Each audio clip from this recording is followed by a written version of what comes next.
আজকে খুবই খুশির দিন। আজকে আমাদের সঙ্গে আছে সঞ্চিতা ম্যাডাম, WBCS 2022-এর সিলেক্টেড ক্যান্ডিডেট।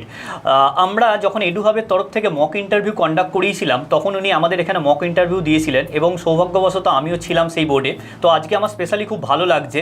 তো ওনার কাছ থেকে শুনে নেবো যে WBCS-এর স্ট্র্যাটেজি সম্পর্কে, কীভাবে পড়াশোনা করতেন বা কী বই পড়তেন বা কীভাবে প্র্যাকটিস করেছেন, একটু যদি সংক্ষেপে বলেন। হ্যাঁ, তো WBCS যে পুরো পরীক্ষাটা হয় সেটা 1600 নাম্বারে, তার মধ্যে যে 1200 নাম্বার সেটা হচ্ছে গিয়ে পুরো জিএস এবং কম্পালসারি, তার মধ্যে 400 নাম্বারে যে থাকে ডেসক্রিপটিভ থাকে, আর বাকিটা হচ্ছে MCQ প্যাটার্ন।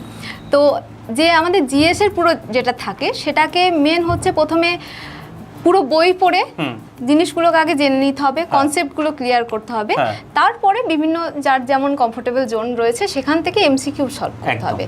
আর যে ম্যাথমেটিক্সটা সেটা আগে কনসেপ্ট দেখতে হবে, মানে সবাই ম্যাক্সিমাম কি করে আগে শর্টকাটে চলে যায়, কনসেপ্ট ক্লিয়ার নেই, তো কনসেপ্টগুলো ক্লিয়ার করে তারপরে কিছু যেগুলো জেনুইন শর্টকাট আমার কাজে লাগবে সেগুলো দেখে নিয়ে তারপরে কোনো সোর্স থেকে পুরো পেপার, মানে প্রথমে তো একটু একটু করে প্র্যাকটিস করতে হবে জিনিসগুলো শেখার জন্য, তারপরে পুরো একটানা যে টাইম ধরে প্র্যাকটিস সেটা না করলে কিন্তু পরীক্ষা হলে ওই 200 নাম্বারের পেপার নামানো যাবে না, মানে খুবই সমস্যার ওটা। একদম, আমরা যেরকম ম্যামের কাছ থেকে শুনে নিলাম, প্রথমে কনসেপ্ট, তারপরে শর্ট ট্রিক, তারপরে প্র্যাকটিস, এইভাবে চলতে হবে। চ্যানেলটা তোমরা সাবস্ক্রাইব করো। Thank you.